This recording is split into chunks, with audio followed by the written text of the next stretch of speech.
শুনলাম কালকে ওনাদের মিটিং এ বসেছিলেন, ওনাদের প্রেসিডেন্ট ছিলেন আর আর সব টিচার বসেছিলেন। ওই বাদবাকি 4টা টিচার থেকে বাদবাকি টিচার যারা একাডেমিকে আছে তারা থেকে বাদবাকি টিচারকে বের করে দেওয়া হয়। তারপরে ওনারাই বলেন কি আপনারা চলে যান, আমাদের একাডেমিকের মিটিং আছে, কথাবার্তা আছে, হেড স্যারের সঙ্গে মিটিং আছে একটা।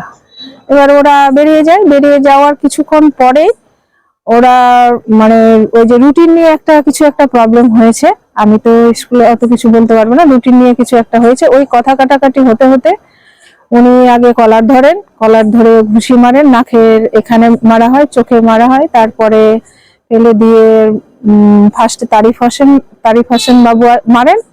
তারপরে নামগুলো আছে, ওরা 4 জন ছিলেন, সবাই মিলে মেরে লাঠি দিয়ে রড দিয়ে মারা হয়।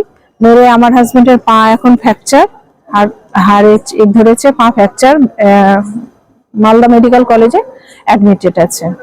এখন তাদের নিয়ে কি প্রশাসনের কারোর কাছে জানিয়েছেন বা অবশ্যই হ্যাঁ, ম্যানেজমেন্ট তো ওনাদের প্রেসিডেন্ট ওখানেই ছিলেন, তা উনি তো সবই জানেন। আর আমি থানায় এখানে আজকে এসছি, ফারাক্কা থানাতে এসে হ্যাঁ কমপ্লেইন জমা দিলাম আজকে। এই 4 জনের বিষয়ে কি আপনারা রীতিমতো চালু করছেন তদন্ত? হ্যাঁ, 4 জন প্রেসিডেন্ট ছিলেন, 4টা টিচার ছিলেন আর প্রেসিডেন্ট ছিলেন। হ্যাঁ, আর আগে থেকেই উনাকে মানে ধমকি দেওয়া হয়, গাল দেওয়া হয়, মারতে অনেকবারই মারার চেষ্টা করা হয়েছে। টিচার আরো কিছু টিচার আছেন, সব টিচার গুলো কি নিয়ে এরকম ওকে ইয়ে করতো? আমি স্কুলের ব্যাপারে যতটি জানি, ওনাদের কথা মতো চলতে হবে, ওনাদের কথাবার্তাতেই ওনারা যেটা বলবেন সেটাই শুনতে হবে। কিছু মুষ্টিমেয় টিচার আছেন, ওনাদের কথাবার্তা মানে শুনতে হবে, ওনারা যেটা বলবেন সেভাবেই করতে হবে, ওইভাবে চলতে হবে। হয়তো হেডমাস্টারের এই হচ্ছে না, পোষাচ্ছে না, ওই জন্য। এখন তুমি কেমন রয়েছেন?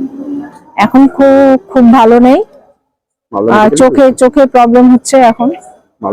মালদা মেডিকেল কলেজেই আছে, চোখে প্রবলেম হচ্ছে, চোখে ব্যথা, মাথায় ব্যথা প্রচন্ড, পুরো বডিতে ব্যথা, পিঠে লেগেছে, পিঠটা কেটে গেছে, ওটাতে এই হয়ে আছে, চোখে ব্যথা হচ্ছে, চোখের আবার ডাক্তার দেখাতে আলাদাভাবে বলা হয়েছে, দেখাচ্ছি। আমার নাম মৌসুমী খান। হ্যাঁ।